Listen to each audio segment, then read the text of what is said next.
chakuja nyengo zako zisinta sawozela sakona iendi yawe wa makamu wilisisa chomwe ulinacho nyengo zako zisinta neno Jehovah has the final say.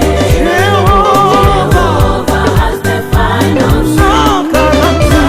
Nyengo yako itasinta, osata ya chikulupiliro. Jehovah has the final say. Jehovah has the final say. Nyengo yako itasinta, osata ya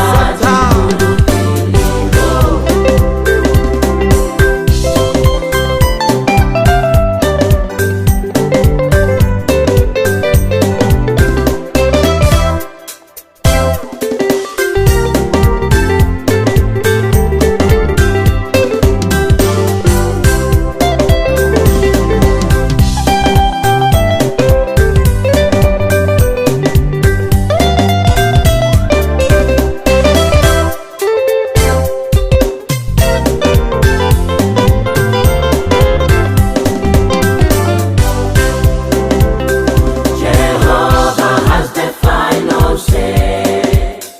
Jehovah has the final say. Akalangula manyengo yako itasinta, osata ya chikulupiliro.